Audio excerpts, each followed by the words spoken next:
de las múltiples necesidades que el hombre vive en una sociedad, que son desde luego las educativas, que son las que se preguntan en este momento, sino que además son las económicas, son las físicas, son las espirituales, son las materiales, es decir, es el conjunto de la vida que hace tanto el mundo espiritual como el mundo material.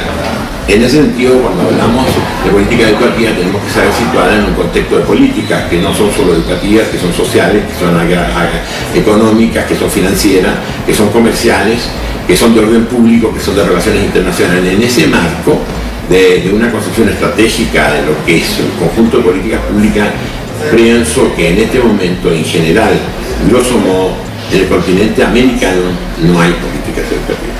Es decir, las políticas educativas son apendiculares de necesidades que no son necesariamente las propias de la formación de un ser humano, sino que son políticas ajustadas funcionalmente a requerimientos de políticas industriales o políticas económicas, incluso de manera restringida a políticas financieras y monetarias. Es decir, están al servicio de lo que significaría entender un concepto de país reducido a la dimensión puramente económica, y la dimensión económica entendida como una versión muy parcial de lo que es la economía, como es enfatizar el crecimiento vía exportaciones, vía inserción del país en el mercado mundial. En ese contexto, las políticas son evidentemente funcionales a esa visión de país. Y desde luego, como es una visión limitada y sesgada, las políticas educativas son también sesgadas y limitadas en sus alcances, hasta el punto que podríamos, y creo que es difícil tener disenso a este respecto, sostener que hay políticas educativas que tienen una función formativa. En el mejor de los casos, hay políticas educativas que tienen una función de entrenamiento, como lo dice el discurso de las competencias, que están tan en boga en este momento en el ámbito de los pedagogos y de los ministerios de educación.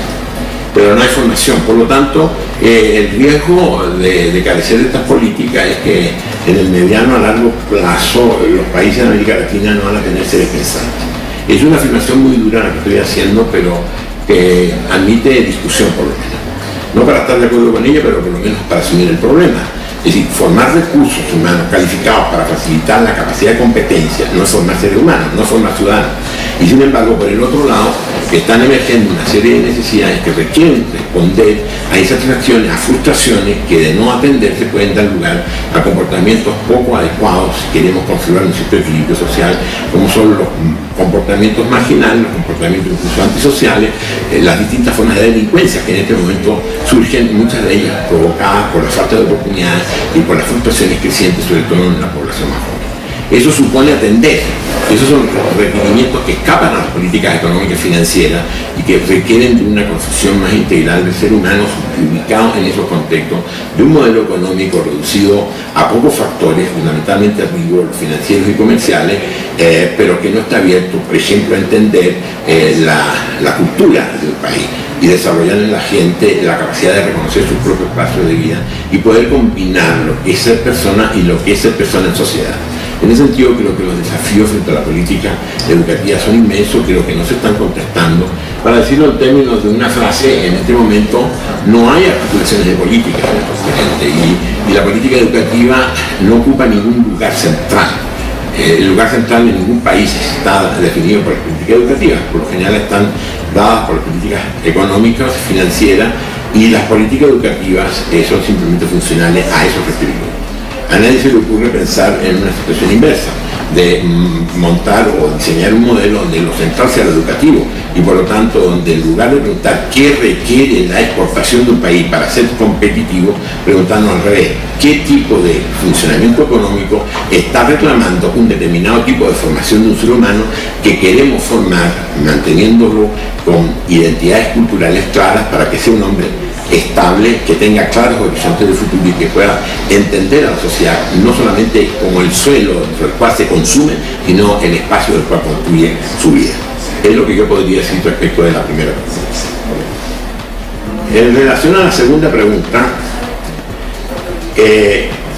evidentemente hay una relación directa, porque si sacamos algunas conclusiones de la primera pregunta, la conclusión es más o menos clara.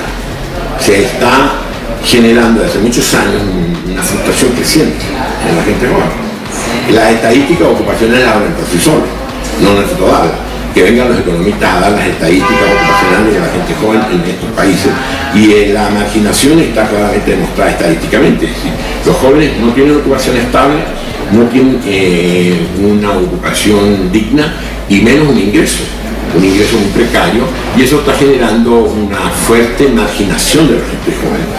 Hay una gran cesantía entre la gente joven, pero más allá incluso del dato objetivo de la cesantía, lo que está generando es una falta de perspectiva de futuro. Y eso se está expresando en el movimiento estudiantil. Eso es lo que representó el movimiento universitario chileno de todo el año 2011. Y probablemente es lo que va a representar en el 2012. Puede variar en 2012 sus estrategias políticas, pueden variar sus tácticas, a lo mejor pueden variar sus formas de movilización, probablemente varíen, yo no sé. Pero por las declaraciones que les conozco a sus dirigentes en los últimos días, van a cambiar sus tácticas de lucha, pero la lucha sigue. Y sigue porque la causa está ahí pendiente. No se resuelve con problemas de beca, no se resuelve con problemas de subsidio, es un problema mucho más básico que afecta fundamentalmente el modelo económico. El modelo económico está excluyendo a la gente joven. Y ya se está viendo incluso en Europa. En Europa, donde se pensaba que el estado del welfare es un estado absolutamente establecido, estable y reproducible, se ve que no lo es. Ya comenzó la crisis en Grecia, comenzó la crisis en España, comenzó la crisis en Portugal, comenzó la crisis en Italia, en fin. Evidentemente un problema entonces que va más allá del educativo, y el movimiento estudiantil lo está viviendo de manera clara. Pero el que el movimiento estudiantil esté viviendo la crisis del modelo de un modelo marginalizante, concentrador de la riqueza, no significa que el movimiento estudiantil sea solamente un movimiento estudiantil. Yo creo que eso hay que entenderlo. Yo creo que el movimiento estudiantil es algo más complejo. Puede que eso lleve más tiempo o menos tiempo, nadie lo puede saber, pero yo creo que además de representar esta frustración frente al movimiento, al modelo económico dominante, el neoliberal, el movimiento estudiantil, yo diría, podría ser una interpretación, por supuesto, muy discutible, pero digna de discusión. Yo creo que es la primera expresión de la conformación de un nuevo tipo de actor social en América Latina. Y es posible que estos movimientos que nacen como estudiantiles se transformen en otras cosas. ¿En qué? ¿Quién puede saberlo? Pero es parte de la lectura de la coyuntura. Es decir, es la emergencia de un sujeto que está rompiendo con el pasado, que está rompiendo con las herencias incluso políticas del pasado, y de luego con las tácticas y las estrategias de la clase política anterior. Incluso esto traspasa el pensamiento de orientación izquierdista o derechista. Creo que el movimiento estudiantil en este momento tampoco se siente afiliado al pensamiento de izquierda. Yo creo que hay un fuertísimo cuestionamiento a lo que se llama pensamiento de izquierda institucional, en el caso concreto de Chile. Es decir, la juventud en este momento que se expresa en el movimiento estudiantil universitario no quiere nada con los gobiernos de la concertación, no quiere nada con el Partido Socialista, no quiere nada con el Partido Demócrata Cristiano, que supuestamente son movimientos que de alguna manera expresan la izquierda o la centroizquierda. Así como no quieren nada con los partidos de derecha, con mayor razón. Pero ¿esto qué significa? Significa entender la complejidad del movimiento. La complejidad del movimiento apunta a entender la emergencia de un nuevo actor social que habría que conceptualizarlo, porque puede que esté rompiendo con todas las categorías más clásicas del pensamiento social. Creo que aquí entra a jugar un papel importante en una categoría que nunca ha tenido un gran papel en el análisis de los politólogos o de los sociólogos dedicados a los movimientos sociales, que es el concepto de generación. Yo creo que el concepto de generación en este momento está muy presente, y por lo tanto, si tiene presencia en la conformación de una nueva forma de organización social, una nueva forma de protesta y de lenguaje y de pensamiento de la realidad, puede que este movimiento estudiantil generacional, que no quiere entenderse con la generación anterior, que no le ha resuelto los problemas, que al contrario lo ha estado aplastando, creo que puede dar lugar a muchos tipos de sujetos sociales. Es decir, es un punto que hay que tener claro. No es un sujeto social el que nace del movimiento estudiantil, pueden ser muchos sujetos sociales que pueden incluso pensar de manera diferente entre ellos, pero sí van a tener algo en común, que no van a aceptar la lógica de marginación y de falta de futuro que el modelo actual está imponiendo, que es la razón misma de su nacimiento. Eso es lo que podría decir de manera escueta en relación a la segunda pregunta. En relación a la tercera, yo creo que ese es el problema de la tercera, que tiene que ver con el problema de la academia. Yo creo que quizás ese es el punto problemático que hace las funciones de nexo entre el pasado y el futuro. ¿Por qué digo esto? Porque la academia indudablemente representa a la generación ya consolidada. Es decir, representa a la generación que ya hizo su vida la generación que luchó por sus propios ideales, que logró posiciones de consolidación tanto en el mundo académico como en el mundo político, y es esa generación con la que la gente no quiere conversar, la gente joven. Y por lo tanto, en la medida en que las universidades van a ser simplemente el reflejo de esa generación, creo que es poco lo que la academia puede hacer. Yo creo que en este momento es un gran desafío para la universidad. Y para la universidad no en el sentido estrictamente hablando de institución burocrática, sino la universidad como espacio de una generación, que son los profesores, que son los investigadores, que son los maestros supuestamente de las generaciones jóvenes. El reclamo está frente a esa generación, cuyo instrumento de respuesta pueden ser las universidades, unos entre otros. Por lo tanto, el desafío de si somos o no capaces de dar cuenta de la necesidad histórica a través de la universidad es lo que está en cuestión. Yo diría que hasta el momento no se ha demostrado tener esa capacidad. Yo creo que no ha habido capacidad de responder a la necesidad histórica, y eso en sí mismo plantea un debate muy complejo sobre el cual yo no quisiera prejuzgar, porque supondría hacer un análisis de cómo las generaciones que están en este momento, no digo controlando, pero sí manejando, ocupando el espacio de las universidades, ¿por qué esa generación no es capaz de dar cuenta de la necesidad histórica? Esa es una pregunta que de alguna manera no tiene una respuesta clara. Indudablemente pueden haber muchos factores, entre ellos el modo de entender la historia, o más bien el modo de no entender la historia, la tendencia a refugiarse en teoría, la tendencia no solamente a refugiarse en teoría, sino a rodearse de estereotipos ideológicos, puede ser toda una serie de factores de orden. Como también puede haber otros factores que no son menores, como la tendencia a no ver la realidad por acomodación. Una acomodación que tampoco es un juicio trivial. Yo creo que cuando hablamos de acomodación no solamente hablamos de burocratización de la inteligencia, que podría ser un fenómeno, que además se discutió muchas veces, sino que además es una acomodación producto de un cansancio.